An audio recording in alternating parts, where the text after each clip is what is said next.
Hello साथियों, नमस्कार। आप सभी का एक बार फिर से बहुत बहुत स्वागत है।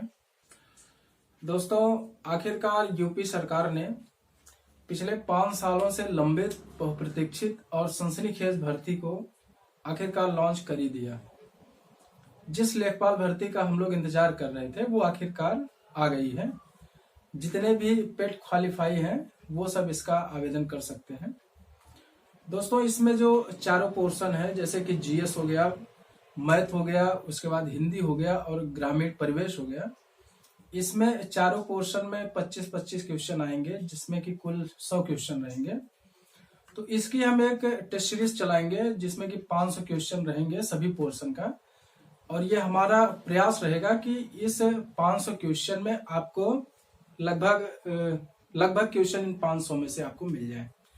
तो ठीक है फ्रेंड्स, आप इसका इंतजार करिए, हम बहुत जल्द इसकी टेस्ट सीरीज शुरू करेंगे। तो आइए आज की क्लास हम शुरू करते हैं। नक्शा या फिर मैप की पिछली क्लास में हमने आपको एशिया के बारे में बताया था और सार्क देशों के बारे में बताया था। तो आइए हम इसको फिर से देख लेते हैं और उसके आगे हम देखते हैं। सबसे पहले मैंने आपको सार्क के बारे में बताया था। सार्क देश की स्थापना जो है, सार्क की स्थापना हुई थी 1985 में 8 दिसंबर को और इसका मुख्यालय है ढाका, बांग्लादेश। इसमें मैंने आपको बताया था कुल 8 देश हैं, जिसमें कि सबसे पहला आपका भारत है, पाकिस्तान, अफगानिस्तान, नेपाल, भूटान, बांग्लादेश, श्रीलंका, मालदीव। जिसमें कि नेपाल एक बफर कंट्री है। बफर कंट्री दोस्तों उसे कहते हैं जैसे जब भी किसी दो बड़े देशों के बीच एक छोटा सा देश स्थित हो तो उसे हम बफर कंट्री कहते हैं। इधर आप देखिए, ये आपका चीन है। चीन और भारत के बीच में ये नेपाल एक बफर कंट्री की भूमिका निभाता है। तो सार्क देशों में कुल 8 देश हैं। इसके बाद है आसियान। आसियान की स्थापना हुई थी 1976 में और इसमें कुल 10 देश हैं, जिसमें कि आपका म्यांमार जिसको कि हम वर्मा कहते हैं, इसकी राजधानी है नैपिदा और इसकी पुरानी राजधानी रंगून यहाँ पे स्थित है। आपको याद होगा दोस्तों, पता होगा कि मुगल सम्राट के जो अंतिम शासक थे बहादुर शाह जफर, इनकी मृत्यु इसी रंगून में ही हुई थी, जिनको कि अंग्रेजों ने उठा के रंगून भेज दिया था और इनकी यहाँ पे मृत्यु हो गई थी। म्यांमार, फिर है आपका थाईलैंड, लाओस, कंबोडिया और वियतनाम। इन्हीं 3 देशों को, लाओस, कंबोडिया और वियतनाम को, लाओस, कंबोडिया और वियतनाम, इन 3 देशों को कहते हैं French east India. French east India के देश, इन तीनों को हम कहते हैं, लाओस, कंबोडिया और वियतनाम को। तो आपका हो गया Myanmar, Thailand, Laos, Cambodia, Vietnam. Malaysia दोस्तों 2 भाग में स्थित है। ये आपका एक द्वीप है बोर्नियो द्वीप पे 3 देश स्थित है। आप यहाँ पे देखिए, ये जैसे है आपका बोर्नियो एक ऐसा द्वीप है जिसपे 3 देश स्थित है। इस पे यहां से लेके यहां तक आपका मलेशिया है और इसी मलेशिया के ऊपरी भाग में आपका ब्रुनेई है, और ये भाग आपका हो जाता है इंडोनेशिया। अगर क्वेश्चन ये पूछे कि वह कौन सा द्वीप है जिसपे 3 देश स्थित हैं, तो वो आपका हो जाता है बोर्नियो। ये आपका बोर्नियो द्वीप है। ये मलेशिया 2 भागों में है। मलेशिया यहां से यहां तक है और इसी मलेशिया के इस वाले भाग पे एक देश है जिसको हम सिंगापुर कहते हैं। इसी के नीचे है आपका इंडोनेशिया कुल 13,000 द्वीपों का समूह है। विश्व का सबसे बड़ा द्वीपों का समूह इंडोनेशिया है। इंडोनेशिया में सबसे पश्चिमी द्वीप जो है वो है आपका सुमात्रा, जावा, बाली, लोम्बोक, सुम्बावा और उसके बाद यहाँ पे आपका तिमोर। दोस्तों इसको याद रखिएगा, तिमोर जो है वो आपका आसियान का भाग नहीं है। आसियान में जो 10 कंट्री हैं उसमें तिमोर को शामिल नहीं किया जाता है। ये आपका फिलीपींस है। फिलीपींस भी बहुत सारे द्वीपों का समूह है, इसमें भी करीब 4-5 हजार द्वीप से ज्यादा है। इसमें आपका सबसे ऊपरी द्वीप है, इसको कहते हैं लुजोन, फिर आपका सेबू, भिंडानाओ और ये वाला द्वीप आपका कहलाता है पालावान। और इसी के ऊपर एक ऐसे पतला सा द्वीप है जिसको हम कहते हैं कालावान, पालावान और कालावान। तो इसमें कुल 5 द्वीप को आप याद रखिएगा फिलीपींस में, लुजोन, सेबू, भिंडानाओ, पालावान और कालावान। ये आपका जापान है। जापान भी एक देशों का समूह है जिसके कि सबसे ऊपरी द्वीप को हम कहते हैं होकाइडो, होन्शु, शिकोको और क्यूशु। तो ये आपके जापान के द्वीप हो गए। ये पूरा आपका हो गया आसियान कंट्री। आसियान में मैंने आपको बताया Myanmar, Thailand, Laos, Cambodia, Vietnam, Malaysia, Singapore, Brunei, Indonesia और फिलीपींस। फिर ये आपका है चीन। चीन की राजधानी बीजिंग यहाँ पे स्थित है। ये आपका मंगोलिया है।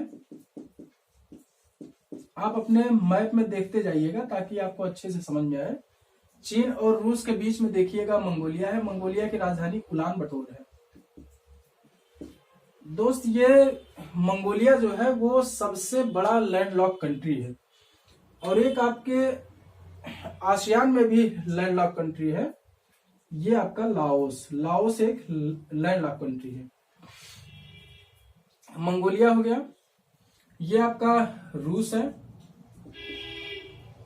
यहां तक का आप समझ गए होंगे। अब आइए हम देखते हैं मिडिल ईस्ट को। मिडिल ईस्ट में कुल 17 देश आते हैं। 17 देश इस प्रकार से हैं। ये आपका सबसे ऊपरी भाग जो है जो कि तुर्की है, इसको हम कहते हैं तुर्की। तुर्की एक ऐसा देश है जो कि इसका एक भाग यूरोप में है और इसका ये वाला भाग एशिया में है। ये वाला भाग करीब 3% है और ये वाला भाग करीब 97% है। इस जो यूरोप में स्थित तुर्की है इसको हम थरेस कहते हैं और इसकी राजधानी है इस्तांबुल। और एशिया में स्थित जो तुर्की है इसकी राजधानी है अंकारा। और इसी तुर्की के नीचे एक छोटा सा देश, ये आप भूमध्य सागर में देखिएगा मेडिटेरियन सी में, यह है आपका साइप्रस। साइप्रस की राजधानी है निकोसिया। यहां पे आप देखिएगा एक देश होगा सीरिया, तुर्की के ठीक नीचे सीरिया, और उसी के बगल में होगा लेबनान। और यहाँ पे एक इस तरह की एक लंबा सा भाग होगा जो कि आपका इजराइल और फिलिस्तीन है, जो कि इस तरह की संरचना में है कुछ, ये इस तरह से, जिसमें कि आपका ये वाला भाग इजराइल कहलाता है, ये वाला भाग इजराइल कहलाता है, ये भाग इजराइल कहलाता है। और फिलिस्तीन जो है ये वाला भाग कहलाता है, ये भाग और ये भाग, इस भाग को हम कहते हैं गाजा पट्टी और इस भाग को कहते हैं वेस्टर्न बैंक। तो आपका हो गया तुर्की, साइप्रस, सीरिया, लेबनान, इजराइल, फिलिस्तीन, और यहाँ पे एक देश है जिसको हम जॉर्डन कहते हैं, जॉर्डन, और एक है मिस्र। मिस्र ये मिडिल ईस्ट का भाग है, हालांकि ये आता है आपका अफ्रीका में, लेकिन ये मिडिल ईस्ट का भाग है। मिस्र के बाद है ये आपका अरब का प्रायद्वीप। अरब के प्रायद्वीप पे कुल 8 देश हैं। अरब प्रायद्वीप पे, जिसमें कि सबसे बड़ा है आपका सऊदी अरब, ये है आपका यमन, ओमान, यहां पे आपका एक है यूएई, और यही एक छोटा सा देश है जिसको कि हम कहते हैं कतर, उसके ऊपर बहरीन, और यहाँ पे आपका है कुवैत। तो ये हो गए आपके अरब प्रायद्वीप के देश। आप अपने मैप में देखते चलिएगा तभी आपको क्लियर होगा। ये आपका है इराक और ये आपका है ईरान। तो हमने अब तक आसियान को देख लिया, सार्क को देख लिया, मिडिल ईस्ट को देख लिया। अब आपका बचा है सेंट्रल एशिया का ये वाला भाग है। सेंट्रल एशिया में कुल 5 देश आते हैं।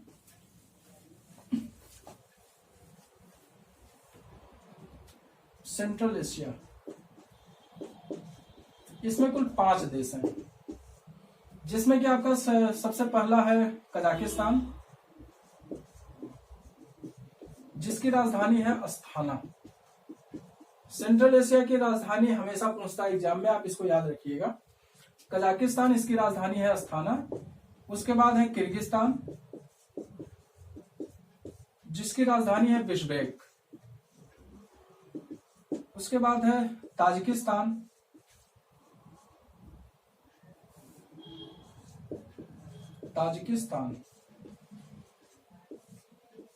इसकी राजधानी है दुशांबे।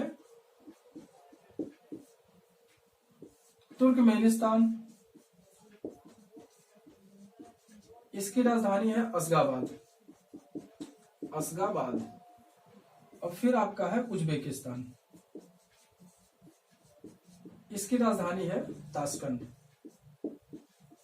हमारे जो दूसरे प्रधानमंत्री थे लाल बहादुर शास्त्री जी, उन्होंने ताशकंद में ही शिमला समझौता किया था। शिमला समझौता क्या है हम इसको आपको आगे बताएंगे। ये आपका हो गया सेंट्रल एशिया। आपके एशिया के पूरे देश कंप्लीट हो गए हैं। ये आपको एक आइडिया होना चाहिए कि कौन सा देश कहां पे स्थित है। अब हम एक एक करके सभी देशों के उस पार्ट को देखेंगे जो कि अक्सर आपके एग्जाम्स में आते रहते हैं। एक बार हम इसको फिर से देख लेते हैं पूरा देश। भारत से हम शुरू करते हैं। भारत, पाकिस्तान, अफगानिस्तान, नेपाल, भूटान, बांग्लादेश, श्रीलंका और ये आपका मालदीव। फिर मैंने बताया Myanmar, Thailand, Laos, Cambodia, Vietnam, Malaysia, Singapore, Brunei, Indonesia, Philippines, Japan और ये मंगोलिया, चीन, और यहाँ पे एक है उत्तर कोरिया और दक्षिण कोरिया। ये आपका रूस है। रूस की राजधानी है मॉस्को, जो कि एशिया में स्थित ना होकर ये यूरोप में स्थित है। रूस आपका यहां तक आ जाता है। ये पूरा आपका रूस है। रूस की राजधानी मॉस्को, ये आपका यूरोप में स्थित है। फिर हमने देखा सेंट्रल एशिया को। सेंट्रल एशिया में ये वाला भाग है आपका कजाकिस्तान, किर्गिस्तान, ताजिकिस्तान, तुर्कमेनिस्तान और ये आपका उज्बेकिस्तान। फिर हमने देखा मिडिल ईस्ट को। मिडिल ईस्ट में हमने देखा तुर्की, साइप्रस, सीरिया, लेबनान, जॉर्डन, मिस्र, सऊदी अरब, Yemen, Oman, UAE, Qatar, Bahrain, Kuwait, Iraq और ईरान। ये पूरे देश हो गए एशिया के। अब हम आइए एक एक करके पूरे देशों को समझते हैं। देशों को जानने से पहले आपको कुछ बातें और मैं बता दूं। यूएसएसआर, इसका फुल फॉर्म है union of Soviet socialist Republic. 1990 के पहले जो है रूस इसी का भाग था, यूएसएसआर का। 1990 में जब शीत युद्ध की समाप्ति हुई तो उसके बाद ये यूएसएसआर 15 देशों में टूट गया। 15 देशों में ये टूट गया, जिसमें कि सबसे बड़ा देश आपका बना रूस। सबसे बड़ा देश बना ये यूएसएसआर से ही टूटा था, रूस। उसके बाद आपका बना सेंट्रल एशिया। सेंट्रल एशिया जिसमें कि कुल 5 देश हमने अभी अभी देखे हैं, कजाकिस्तान, किर्गिस्तान, ताजिकिस्तान, तुर्कमेनिस्तान और उज्बेकिस्तान। इसके बाद आपका तीसरा हुआ काकेशस देश। काकेशस देश, इसमें 3 देश आते हैं, जॉर्जिया, आर्मेनिया और अजरबैजान। इसको हम यूरोप में देखेंगे, जब हम यूरोप पढ़ने लगेंगे तब देखेंगे, क्योंकि ये यूरोप का भाग है। उसके बाद आपका चौथा बना बाल्टिक देश। बाल्टिक देश में भी 3 देश आते हैं, जिसमें कि आपका एक है एस्टोनिया,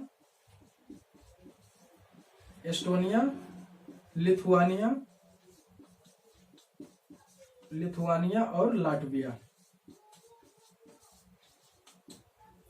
इसको भी हम यूरोप में देखेंगे। कितने हो गए सब? 3 3 6 5 11 1 12। और 3 देश आपके हैं, एक है मोल्डोवा, एक है यूक्रेन और एक बेलारूस। ये कुल 15 देश टूटे थे यूएसएसआर से। जब शीत युद्ध की समाप्ति हुई 1945 के बाद, जब दूसरा विश्व युद्ध खत्म हुआ, तो उसके बाद अमेरिका और रूस, चूंकि उस समय दोनों बड़े देश थे, इन दोनों देशों में ये शीत युद्ध शुरू हो गया। शीत युद्ध एक ऐसा युद्ध था जिसमें कि दोनों देशों की तरफ से किसी प्रकार का हथियार नहीं चलाया गया। ये दोनों देश केवल अपनी कार्य क्षमता से ही युद्ध लड़ने लगे। जैसे कि अगर कोई काम रूस ने कर लिया तो उसको फिर अमेरिका करेगा, कोई काम अमेरिका ने कर लिया तो उससे बढ़ के फिर रूस करेगा। तो इस तरह से एक प्रकार से शीत युद्ध शुरू हो गया, जो कि 1990 में खत्म हुआ। 1990 में इसलिए खत्म हुआ क्योंकि रूस में ये भुखमरी की कगार पे पहुंच गया था, इसलिए 1990 में रूस जो है वो 15 देशों में टूट गया।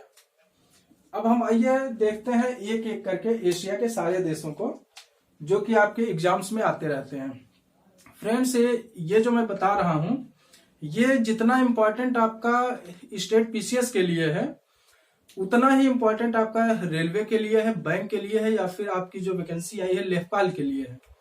तो फ्रेंड्स, इसको आप ध्यान से देखते रहिए और ये निश्चित रूप से आपके एग्जाम्स में मदद करेगा। तो आइए हम एशिया के एक एक देशों को समझते हैं। ये है आपका भारत।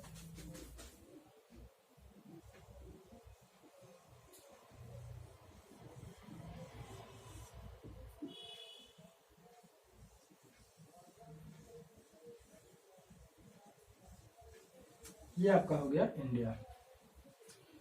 इंडिया के ऊपर एक देश है जिसको कि हम पाकिस्तान कहते हैं, इंडिया के पश्चिम में। ये है आपका पाकिस्तान। ये कुछ इस प्रकार की संरचना में है। ये ऐसे है आपका पाकिस्तान। पाकिस्तान में एक चीन कॉरिडोर बना रहा है इस तरह से, ये जिसको कि हम कहते हैं सीपेक, चीन पाकिस्तान इकोनॉमिक कॉरिडोर। इसका भारत विरोध करता है। भारत इसका विरोध इसलिए करता है क्योंकि ये भारत के पीओके से स्थित होके जाता है, और चीन ने जो है भारत से पूछा तक नहीं और इस कॉरिडोर को जो है बना दिया है। ये चीन से लेके पाकिस्तान के ग्वादर पोर्ट तक है, ग्वादर पोर्ट तक। इसके बाद आपका एक पाकिस्तान में शहर मिलेगा यहाँ पे, रावलपिंडी।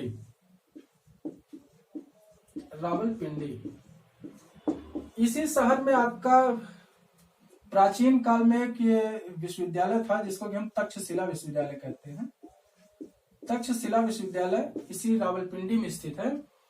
तक्षशिला विश्वविद्यालय के ही आचार्य थे ये आपके आचार्य चाणक्य, जो कि आपके चंद्रगुप्त मौर्य के गुरु थे। इन्होंने ही, चंद्रगुप्त मौर्य और चाणक्य ने ही मिलके जो है सिकंदर को हराया था और नंद वंश के अंतिम शासक घनानंद की हत्या करके मौर्य वंश की स्थापना की थी, जिसमें कि सबसे महत्वपूर्ण रोल था चाणक्य का। और फिर आपका एक शहर यहाँ पे है जिसको कि हम लरकाना कहते हैं, लरकाना। इसी लरकाना शहर में से सिख धर्म के 10वें गुरु गोविंद सिंह का जन्म हुआ था, गुरु गोविंद सिंह। और फिर एक शहर है पाकिस्तान में यहाँ पे क्वेटा शहर पाकिस्तान का कोयले के लिए प्रसिद्ध है। ये कुछ शहर हैं जिसको आप याद रखिएगा, ये अक्सर आ जाते हैं एग्जाम्स में।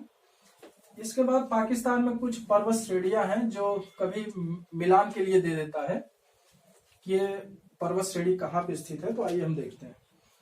पाकिस्तान के इस वाले भाग में देखेंगे जो समुद्र से लगता हुआ इसका भाग है, ये पूरा समुद्र है जिसको कि हम अरब सागर कहते हैं, अरब सागर। यहीं से लगता हुआ एक श्रेणी है जिसको कि हम कहते हैं मकरान तटीय श्रेणी। ये आपका पाकिस्तान में स्थित है। यहाँ पे आपकी एक श्रेणी है जिसको कि हम कहते हैं किरथर पहाड़ी, और यही इसी के ऊपर एक है जिसको कि हम कहते हैं सुलेमान। और पाकिस्तान और अफगानिस्तान की सीमा पर एक पर्वत श्रेणी है जिसको कि हम कहते हैं हिंदकुश पर्वत श्रेणी। इस हिंदकुश पर्वत श्रेणी की सबसे ऊंची चोटी है तिरिचमीर। ये हिंदकुश की भी सबसे ऊंची पर्वत चोटी है और पाकिस्तान की भी सबसे ऊंची पर्वत चोटी तिरिचमीर है। और यहीं पे एक पर्वत श्रेणी आपका स्थित है जिसको कि हम कहते हैं साल्ट रेंज। फ्रेंड्स, हम भारत का अध्ययन जो है, इंडिया का अध्ययन एक अलग ढंग से करेंगे। मैंने आपको पहले भी बताया था कि हम मैप का अध्ययन 3 भाग में करेंगे। पहला आपका वर्ल्ड होगा, दूसरा आपका इंडिया होगा और तीसरा आपका यूपी होगा। तो अभी हम वर्ल्ड का अध्ययन कर रहे हैं, इसलिए मैंने भारत को छोड़ दिया है, पाकिस्तान से शुरू किया है। भारत का एक हम विस्तृत अध्ययन करेंगे जो कि आपके एग्जाम्स के लिए इंपॉर्टेंट होगा। तो इसलिए आप ये मत सोचिए कि मैंने भारत को छोड़ दिया। भारत को हम बाद में देखेंगे एक अलग वो चैप्टर के तहत। ये हो गया। और एक फैक्ट्स और जान लीजिए, चीन, यहां मानसरोवर झील से कुछ नदियां निकलती हैं। मानसरोवर झील से कुछ नदियां निकलती हैं, जैसे ये आपका मानसरोवर झील है, यहां से आपकी सिंधु नदी निकलती है। सिंधु नदी पाकिस्तान में जाती है, ये सिंधु नदी भी पाकिस्तान में जाती है। झेलम, चिनाब, रावी और सतलज, ये 5 नदियां जो है पाकिस्तान में जाती है। आप याद रखिएगा, यहां से एक व्यास नदी भी निकलती है, लेकिन व्यास नदी पाकिस्तान में नहीं जाती है, वो भारत में ही रह जाती है। तो 5 नदियां आपकी पाकिस्तान में जाती हैं और इन 5 नदियों से बहुत सारी नहरें जो है पाकिस्तान में निकाली गई हैं, जिससे कि वहां पे कृषि होती है। इसीलिए पाकिस्तान को नहरों का देश भी कहते हैं, नहरों का देश। हालांकि यहाँ पे वर्षा बहुत कम हो पाती है, लेकिन इन्हीं नहरों की बदौलत इसको जो है कृषि प्रधान देश भी कहा जाता है भारत की तरह। तो ये हो गया पाकिस्तान के बारे में कुछ जानकारियां। आई होप ये क्लास आपको अच्छी लगी होगी। इसके आगे हम कल देखते हैं या फिर अगली क्लास में देखते हैं। आपको ये क्लास कैसी लगी मैसेज करके जरूर बताइएगा, क्योंकि आपके कमेंट्स हमारे लिए बहुत इंपॉर्टेंट है। तो ठीक है फ्रेंड्स, मिलते हैं नेक्स्ट क्लास में।